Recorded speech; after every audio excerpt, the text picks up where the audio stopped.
I want to talk about Tyler Herro because they just paid him like a top 40 player and they need him to make a jump. And after a few games, both you and Whittingham are like, man, all of that with him, can I trust it?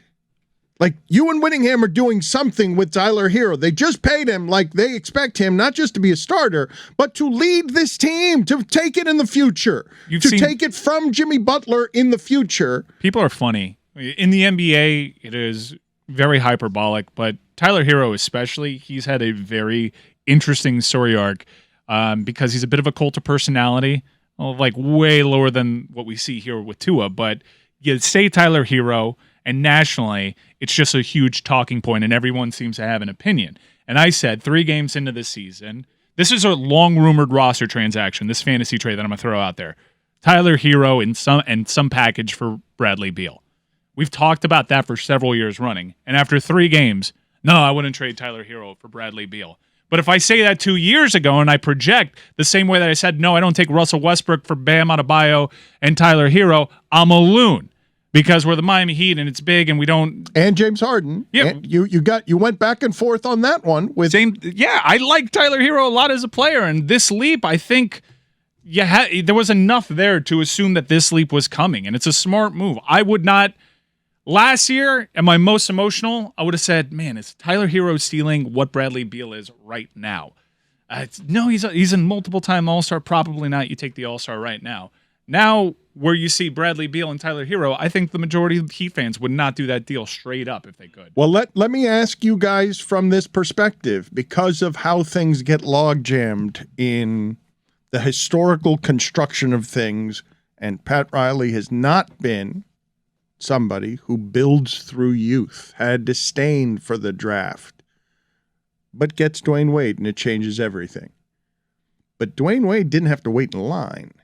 Dwayne Wade was so great very fast that he made a team that people liked that was 42-40, which I imagine is what the Heat would be if Tyler Herro were leading them and healthy.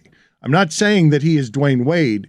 I'm saying that Tyler Herro is now stuck behind other people. It's other people's team. But if he wants to take it, he's the one that was telling us it's not absurd to compare me to Luka and Trae Young. I can score like that if you give me that usage rate. I think they would be a lesser team. But what you're asking of Tyler Herro and what you're paying him to do is leap over in the next few years Jimmy Butler and Bam Adebayo.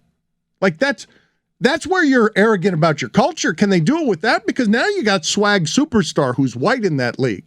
But everyone listening to this would laugh at you at the comparisons to Luka and Trae Young. They'd laugh at you still, even though in the bubble they saw him do 37 points, and we were all like, well, where'd that come from? He's not supposed to be leading the team. Well, that's why his narrative arc in the NBA has been so volatile, because rookie season in the bubble was extraordinary. It was an extraordinary leap for a player at that level to be a playoff contributor. And that age. At that age. Then it was regression for me in year 2.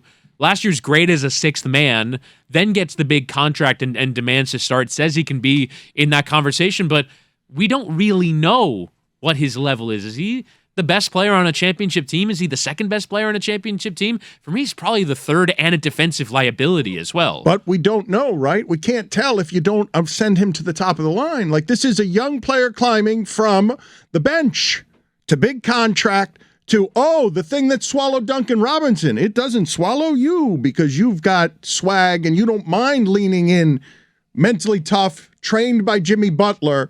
The country hates me. All right, bleep off. I'd love that guy to become a superstar in this town. They're paying him like he is. They haven't traded him for superstars. They're treating him like he is. Well, they're treating him like a starter. I think his salary, once the new TV deal kicks in, will, like, normal basketball players to good basketball players will make $30 million a year starting in 2 to 3 years' time. Like, that is going to be the going rate for a good basketball player, because the max players are going to be making $65-70 million a year, particularly once a new TV deal kicks in. And you know that Turner's going to go big for it, and ESPN's going to go big for it, and Apple and Amazon. And the NBA is going to make a killing with their next TV deal. And so I do think that the Heat probably just like, we can't let this asset go. It's value, and we'll see how he progresses. But I am genuinely fascinated. This is the first time he's being trusted as a starter, as sort of a lead perimeter creator, because I don't know, relative to the other lead perimeter creators, how good he's going to be. And that ultimately dictates his trade value.